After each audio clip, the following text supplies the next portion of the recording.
Okay. There we go. We're live on YouTube. Awesome. Cool. So finally, well, since it's gonna be recorded, or this is recorded, let's say that. So this is a recorded session that we were going to transmit live for Vimeo, but we opted to get out of Vimeo, or at least from the service, because it was way Paid service. Yeah. I believe it's just not worth it. So I'm glad you're not going to pay for it. So now we are recording this, and this was recorded on Wednesday, this at 6 o'clock, Wednesday the 11th of January 2022 at around, it was scheduled at 6 o'clock Eastern Central Standard Time.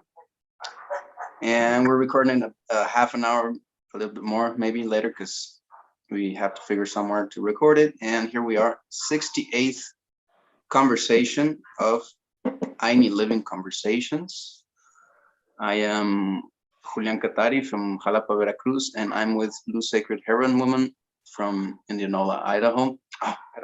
Oklahoma, sorry. Kind of nervous. I got nervous.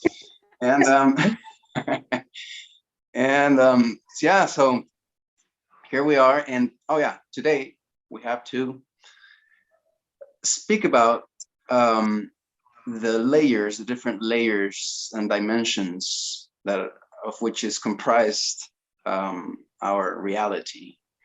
And Ingrid, also known as Ingrid here, has something that she has elaborated, which like in all conversations or most conversations we have, is to me a very gifted, a big gift of information, of knowledge, because it comes from what Ayni Living stands for, which is coming back and living in reciprocity and harmony and balance with nature, and starting to reprogram the old programming we had from a non-balanced system, which we've been living on, and how that changes every part of any cosmology, of any belief, of any philosophy, of any science, of anything you want to see through that scope. It totally redefines that. So there's this very important sacred work, and I was going to say, Ingrid, and I want to say this to you and to the viewers, that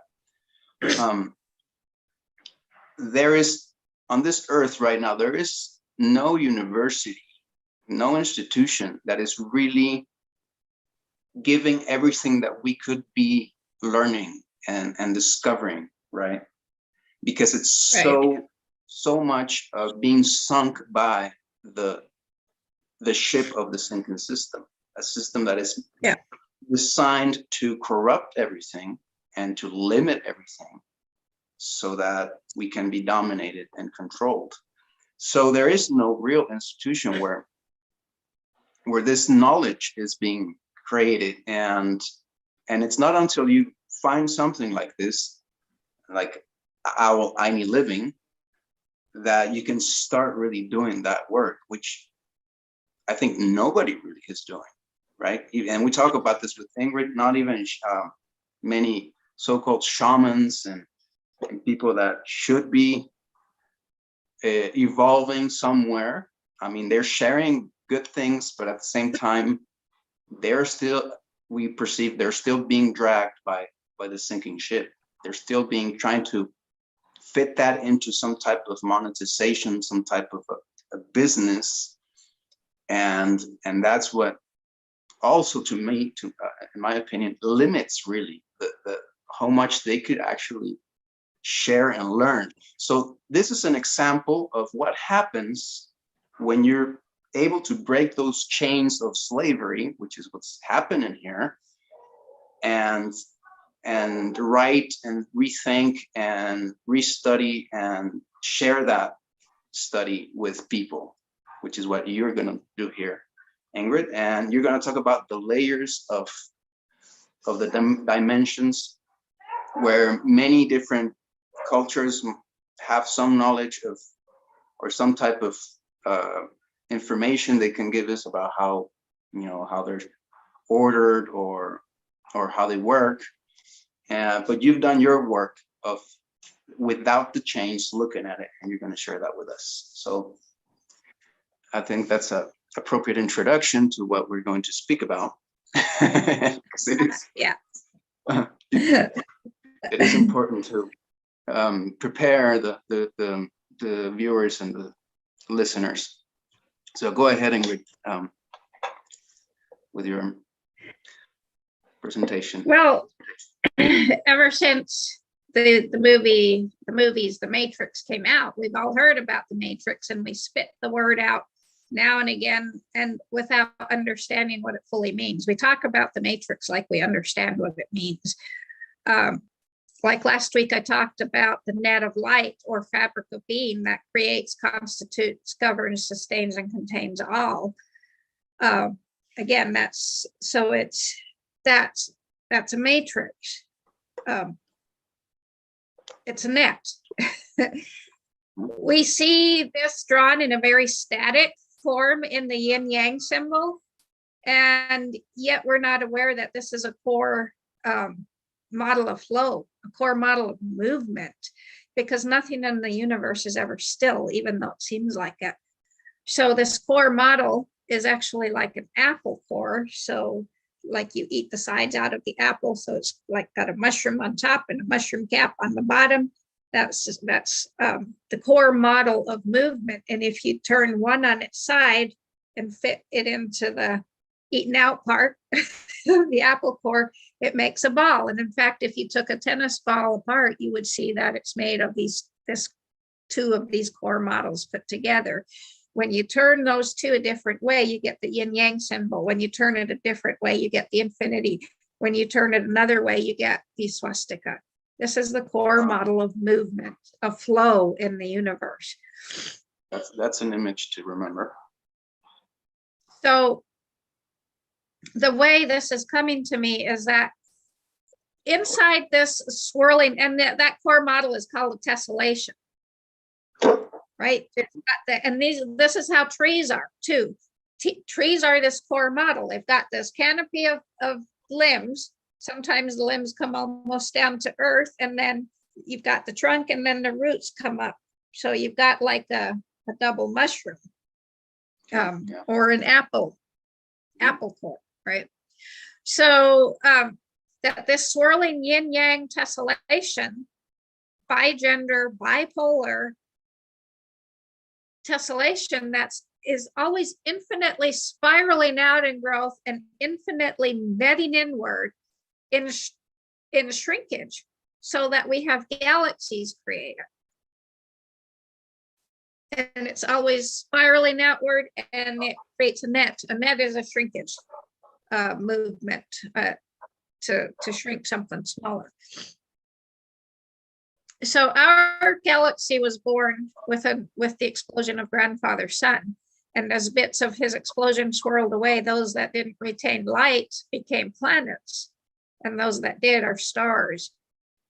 And so as it's in the macrocosm, it's in the microcosm. So like when a baby is born, it comes out through the dark birth canal, takes its first breath, and it blows out this,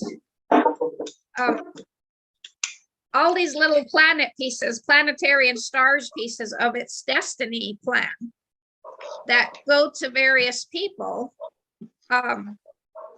So it would be a miniature of the sun exploding out into the atmosphere to create our galaxy. So an infant is born, takes its first breath, and explodes its galaxy out there of its destiny. And little bits of these pieces go out to the various places, to the various people that need to be part of this infant journey, destiny fulfillment. Wow, you're almost like writing the script of a movie here.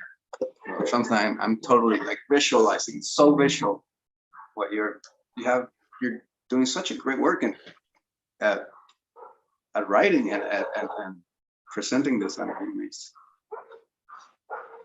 Oh, thanks. It is very clear. It is very descriptive. It is amazingly descriptive and clear and visual. So as grandfather, elder brother, sun exploded and all our stars and planets of our solar system came into being, like I said last week, the energy must step down. It must weaken. It must shrink so that it doesn't explode everything else in contact, because it's such a huge amount of energy. So how does it step down? I gave the impression that it steps down immediately into our Aumakua. It doesn't. It comes through the planets and stars into the Bagua, which is the eight forces, which is earth, heaven, thunder, lake, mountain, water, wind, and fire. Okay. And then through that, it comes into the altars we create, or the ley lines. And then it finally comes into the Stonehenge, and all those places become vortices of carrying this stepping down energy until it finally is entering us humans. And last week we talked about the vertical aspect of us. Now we're going to talk about the horizontal spiral that makes us our horizontal width, so to speak. So three-dimensional is height, width, and depth, or past, present, and future. So height, width, and depth. Last week we talked about the height and depth. Okay. Right. They are our ku, our subconscious is the underworld. It's the depth. Our Aumakua is the height, the upper world. So this week we're going to talk about the width. Okay. So we hear about these as levels of perception, or more widely known as dimensions. And again, we speak the word dimension all the time without ever understanding what it is we're talking about. And I know many people claim that there are 9 dimensions, and I felt it was much too wide of a subject to try to talk all about in one evening. So today we'll address 4 dimensions with an additional 5th, starting into, because I'm still developing the 5th. Yeah, one thing I've always felt about the dimensions is the farther you get, the less clear it becomes which one's which, how many are out there. You can be kind of clear about the dimensions the closer you get in. So yeah, and again, I'm not putting these in any sequence, saying one is inside. Actually, I was listening to a video by Matthias Stefano, and the ninth dimension is actually inside, is our God line, our right. So according to him, and you could say that, yeah, that the play, I mean, the field and depth, the 3D matrix, or the 3D frame is not really the frame of what you're going to speak about. So yeah. it spatially doesn't, I mean, we can use space to try and visualize it, but it really doesn't respond to those that specific frame.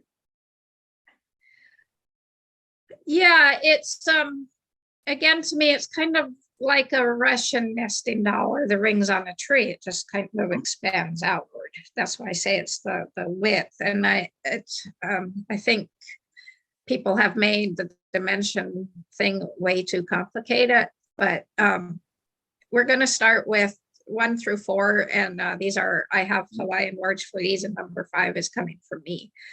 So number 1 is Ike Papakahi, or Hawaiian for the objective world, and this is what most of us call ordinary reality.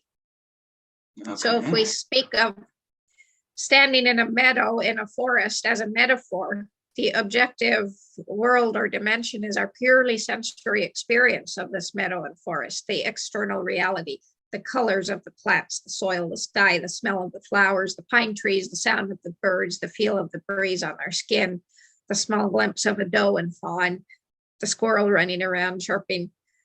We would also see the size of the meadow and the varieties of trees. All these observations are true, and they're true only in this dimension. This dimension is perceivable like this only because of one fundamental belief or assumption that is the framework for this dimension, and that is that everything is separate. This is the assumption or belief that allows for making classifications and categories, the laws of gravity, the classical physics, cause and effect, and so on. It's quite difficult for us to see this as just an assumption because it seems so obvious that it must be the only truth that's there. And this is the nature of fundamental assumptions. All experiences then are consistent with our assumptions. So when Don Miguel Ruiz in Four Agreements says don't make assumptions, he's actually making that very small as saying don't make assumptions about what you're thinking because I'm not in your mind, so I can't assume what you're thinking. The thing is, it's kind of like, what did I say about the Lono and making choices last week? If we don't make a choice, we're not in 3D, right? We're not in reality. So again, if we don't make an assumption, we're not going to have any dimensions. So you've got to make assumptions. So they're part of what structures the actual reality, your assumption. Yeah. So, but each level or each ring or each dimension is like putting on, say the subjective dimension, we can say is like putting on green colored sunglasses and seeing everything through green and then forgetting to take them off so that we think the green is the only color in the world. And then we realize that there's inconsistency when we become aware consciously or subconsciously that there are other dimensions, other assumptions out there. The idea that everything is separate is actually very powerful and useful. It encouraged travel, exploration, everything that we know. However, it's also been used to justify slavery, wars, pollution, and all the evil or non-living that we see, because evil spelled backwards is, evil is live spelled backwards. So it's the secondary. So the assumption itself is just neither good or bad. It just simply is. The secondary assumptions, there's a couple of them of this dimension or world, is that everything has a beginning and an ending, and that every effect has a cause. So what this is that things are caused to be born or come into being by some act or another, and then die or cease to be. And this becomes a vital concern in this world or dimension, and great controversies rage then over physical causes of illness, and at what point a cell becomes a human being. Huge amounts of money are spent in this dimension to determine the social and environmental causes of crime and violence, drug use, and more. And we all undergo all kinds of emotional and financial burdens to uncover the specific trauma or core wound of our childhood that keeps us unhappy today. All this makes sense. And it makes sense only in the objective dimension. Viewed from other dimensions, it makes no sense whatsoever. So some people make the value judgment that this objective dimension or world is bad, and so they constantly seek to escape it or diminish it or deny it. How do they do that? Drug use, alcohol, being busy. There's a number of ways we always try to escape or deny or diminish it. So the next one is the Ike Papalua, which is the subjective world or dimension. So let's return to the meadow forest. In this dimension, we're aware of the interdependence going on in the meadow and the forest, of the mutually supportive roles played by the elements of light and shade, wind and water, soil and stone, trees, birds, flowers, and insects. And if you're truly rooted in this dimension, you feel like you're part of the interdependence and not just an observer. So the basic assumption of this dimension is that everything is connected. And a secondary assumption is that everything is part of a cycle and in transition, and all events are synchronous or happening at the same time. So in this dimension, we can easily connect with the unseen beings, and clairvoyance and telepathy are natural facts. When you're rooted in this dimension and someone you love dies, we see it as simply transition as part of a cycle, whereas in the objective dimension, death is a finality. Everything in this dimension is true and accurate, but again, only in the subjective dimension. It's not true in the objective because you can't, right?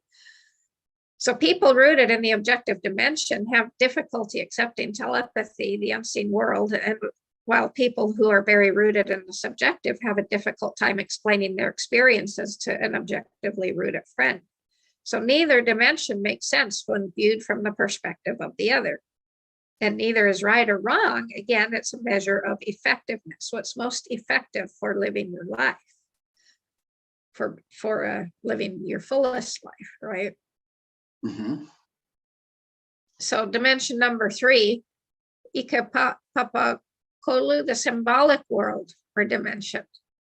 And again, we're in the meadow or forest, and now our imagination soars, and everything is representations of something in your life, which enables a poem to flow out of you, a painting or a song or something to capture the essence of this imagination. So the basic assumption in this dimension is that everything is symbolic. So in this dimension, it would be very accurate to say that everything is symbolic of everything else, especially of the perceiver, and that the dream is everything's dream, especially that of the dreamer. And another way of saying this is that everything in your personal life experience is a reflection of you, including all the people and things around you in this dimension. The secondary assumptions here are that everything is part of a pattern and everything exists in relationship to something else. And everything then means what you decide it means. And it might mean something different to me than it does to you, more than likely. And every bit of that is accurate. There's no right or wrong. So when rooted here in this dimension, it becomes useful to notice how beliefs are reflected in our body and how easily conditions and relationships are changed when patterns of belief are changed. And I'm, at this point, I'm pretty rooted in this symbolic dimension. It's been an interesting journey to get here, but So, and none of us operate exclusively in only one dimension. We're in all of them all the time, many times during the day. Every few seconds we can shift dimensions. It's just where are you rooted is the most. And the person we were talking about before this, my friend, he's absolutely totally 100% rooted in the objective and can't see beyond that. Okay. Yeah, but wouldn't that be the case for most people? Yeah. He has an inkling of the subjective and the symbolic, but very little. But I know it's there subconsciously. And but I've seen in the last few weeks how as soon as my patterns of belief are changed, everything in my life changes. It's some days I'm getting it just like that, and other days it takes a little bit longer. Yeah. So that's yeah, and it's been happening to me, and I don't guess. I'm sure that the fact that we're sharing, communications, and that you're so dedicated to this, it helps me also advance. Oh yeah. Faster in that, and I'm starting to kind of enjoy that, or to really, that's one of the changes for me, is to, now that I can actually appreciate how, what you just said, how my changing the pattern, how the real work, right, is done not in the objective world, but in how you work through these dimensions and make the pattern change, of which includes your mind and your spirit and your whole non-objective self, right? And as soon as you do that, everything changes. Yeah. And I think the part where you do the work to shift everything just like that is the symbolic dimension. Okay. So like this morning, I was listening to a meditation on the priestess poise, and the lady guiding the meditation was like, when you're in this pose or poise in this space, everything, you walk into a room and everything aligns around you because your presence is so powerful. And sometimes you may see it and sometimes you don't. It just depends on what the conditions are. And I was like, I said to the grandmothers, man, I sure would like confirmation that this is actually happening in my life. So today I'm working outside, and what happens? Bald eagle flies over, and that's one of the physical manifestations of the grandmothers. So I asked them for confirmation, and they gave it just like that. So it's really cool. Yeah. Now the fourth is Ikapapaha, the holistic world or dimension. And this time we're not just standing in the meadow or forest, we are the meadow or forest, and we can feel the sunlight being turned into energy by the chlorophyll in our leaves, and we give up our nectar to the bees. We might even be the bee or the bird or the hummingbird or the squirrel. And so the assumption here in this dimension is that everything is one, and oneness is your identity. And this is the dimension of shape-shifting. This is where humans can change themselves into jaguars and other whatever they need to. Through this dimension. Okay. Yeah. It's also the dimension of timelessness. And I was going to try to work on hooking these together to the dimensions as like Matthias talks about them, but I didn't have 2 hours to listen to his full talk on dimensions. And it was like, this is too big of a subject to try to pull them all together. So I just went with these 4. So living in only one dimension is a really fragmented state of living, a very small state of living. So when we open ourselves up to the other dimensions, we operate in all every day, and we can have roots in all. But the way we change reality, our reality, is by changing our assumptions, our dimension we live in, or that we're rooted in. And the critical analysis of each is necessary also to move between the dimensions or the worlds. And what helps most with this is loving ourselves without reserve, and trusting the goddess God within, and allowing everything to just be, and trust that your just being is exactly as you're experiencing it, and it's okay. Mm-hmm. And now the 5th that I'm still developing is the world of belonging, the dimension of belonging. Okay. And that forms the fabric of our lives that protects us against everything. But I'm still developing it. This is just coming into being, and I might be a mixed dimension.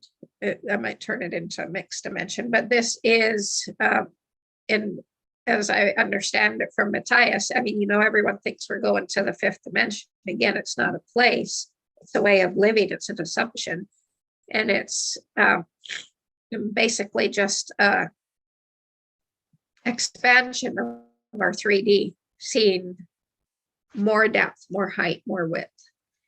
Mm-hmm. But so I'm gonna develop more. I'm just starting to read this book about belonging, which was the matrix that governed life before agriculture, before the system of enterprise came in. Mm-hmm. Which is what we live in now, is the system of enterprise. That's a big argument, a big story. You're onto something there where I want to call it the system, the charcoal system of domination, whatever you want to call it, which is historical, but at the same time it's temporary, it's recent, right?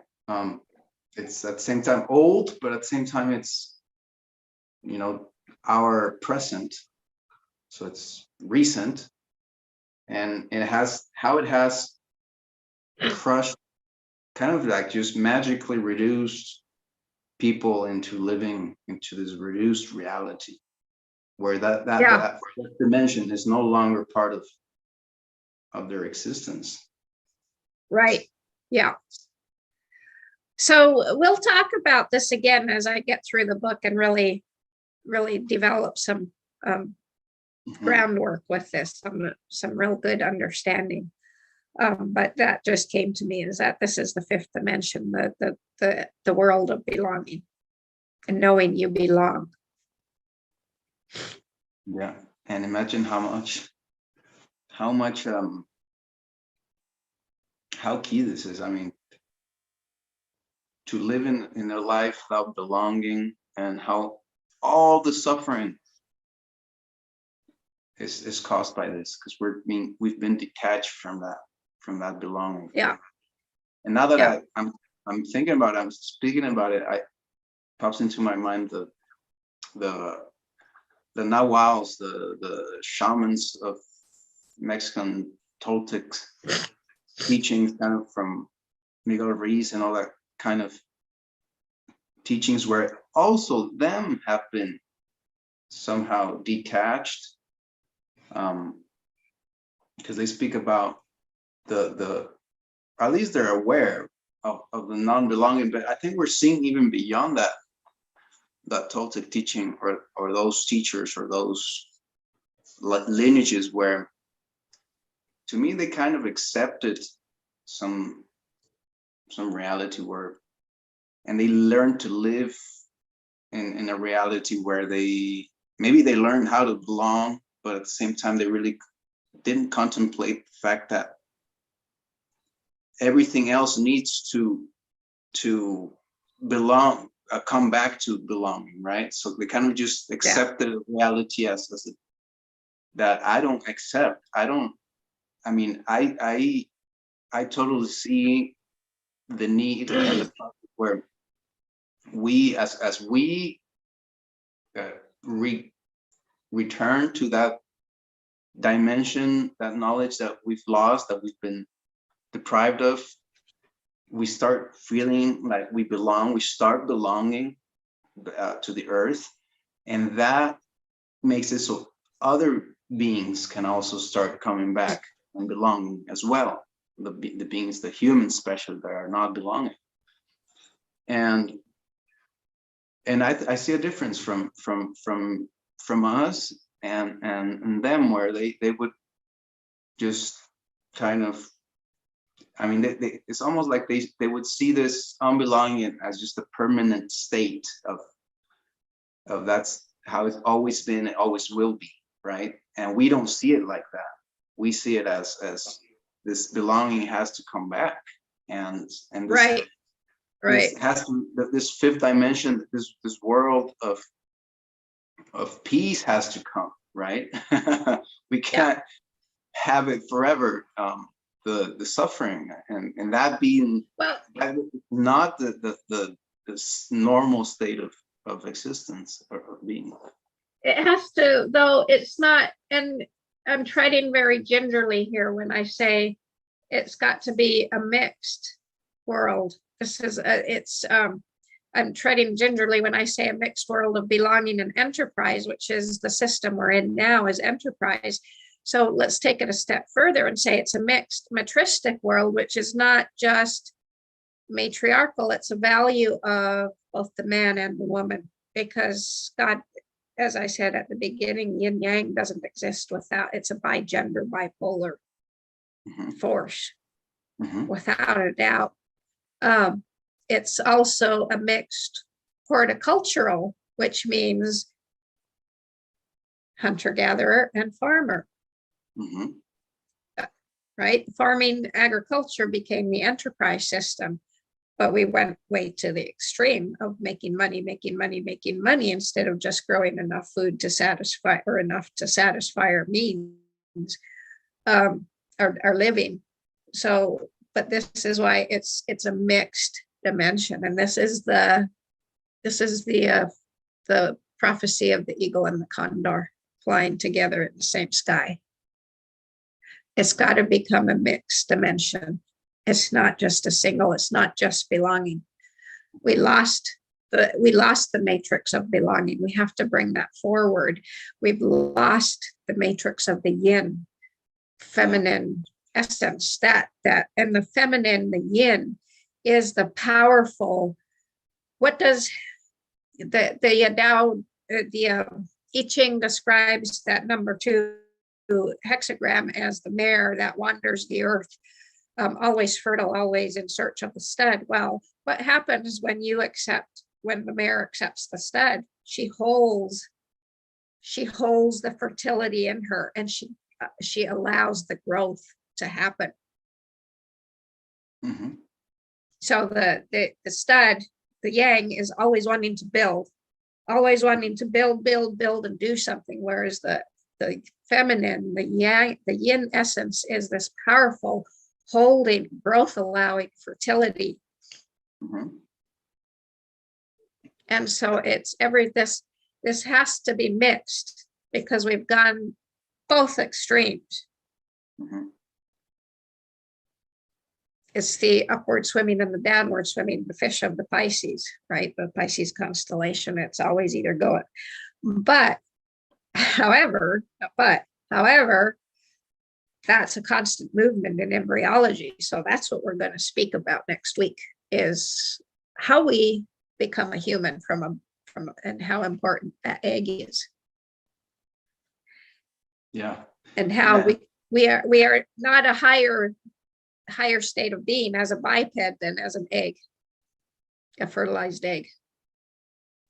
And you're somehow tying up this, this is important, how you tied this up, because you're coming from the dimensions, and I know you are going to share that those dimensions and those, if you want to call it mechanics, are crucial to understanding how we develop as living beings, how we grow. And understanding that, I mean, this is the thing. It's almost like the modern thinking is not really life-based. We kind of like think like computers. Because they modeled the computer after us. But we've shifted from being human to trying to be computers, because we think computers are so much better than us. But so computers are modeled.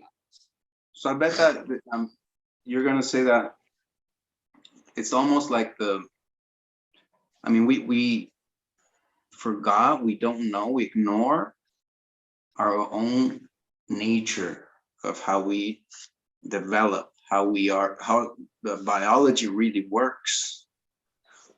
We are totally unaware of how our biology works, and I'm not.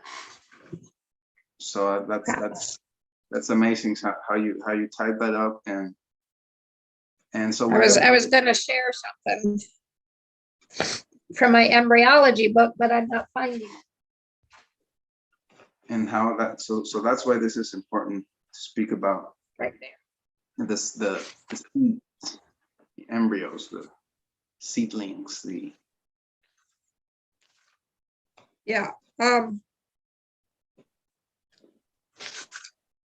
let's see. So we all know the story of Robin, of the little girl and the wolf, right? The Little Red Riding Hood, not Robin Hood. I was like, Robin Hood doesn't work.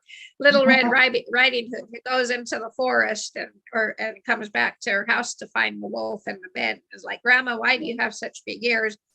And the wolf's reply was, well, I have ears to hear you better with, and eyes to see you better with. And the reality is, according to embryology, how we develop, that is not the answer. That is absolutely and totally inaccurate, because it is, I have eyes and ears because they developed in me. So, but see, we think this takes, when you start understanding how your embryo developed, mm-hmm. Everything you have and do is because you developed. It wasn't developed as an ends to the means of you living. It's just developed. But This is everything. We think that everything developed specifically for us. Right. We have a kind of a mythical idea of how we are, why we are like that, how we are. Yeah. Which So is not so the story of biology. no. So the ability to see is not the result of a design coming to fruition. It's just a consequence of the embryonic development of an egg. Mm-hmm. Right. That's what kind of Maturana also kind of shares, huh? Yeah, absolutely. Which then, Today, as we're saying it, it's still, there's still like a little thing that we need to really, that is kind of really difficult to explain what that means in all senses, because we would think, well, yeah, okay, obviously, but wait a minute, no, not obviously. This is relevant because the whole mindset that we are having is not contemplating that reality. It's kind of no, built not at all. reality. It's a whole different way of thinking. It's a whole different way of understanding that. I mean, I have eyes and ears, that be just simply because my embryo developed them, not because I need to see. Yeah. It wasn't the need for me to see that caused my eyes to develop. It was just, that's just what an embryo does. Mm-hmm. Is develop eyes. So let's leave some surprise for that. Oh, there's gonna be lots of surprise. Okay. So, yeah, this is a big subject, but it's that's why, to me, after a vertical reality or a vertical being and our horizontal being, to me, it becomes very important to talk about how our embryo develops and how it's always an upward and a downward pushing. So the height and depth are always equal, always equal. Wow. Okay. It's always extending upward and it's always going down, which is what a tree does too. Yeah. There's not this constant upward movement like we're on. Only we're on upwards only. Wow. Yeah. Wow. So yeah, that has a lot of implications, and so that's the subject, I guess, for that. That's really nice way to get people hooked on the next conversation. It's Yeah. really, We can call it the ontogenic basis of you. the ontogenic basis of you. Okay.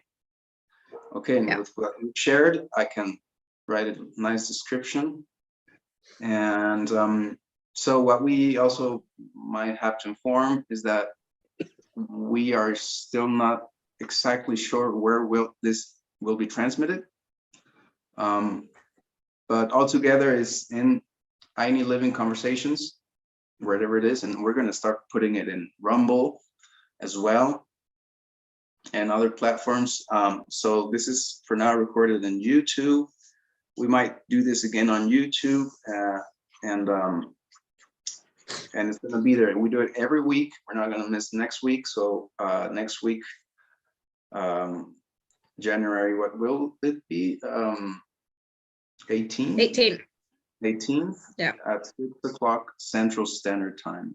69th conversation. The ontogenic, what's the title again? Ontogenic? The ontogenic basis of you. Basis of you. Okay, amazing title. Yeah. So thank you, everyone. I think that marks the end of this transmission and of this video. I hope that you can not only join us in the videos, but also join us in real life. Yeah. And thank you, Ingrid.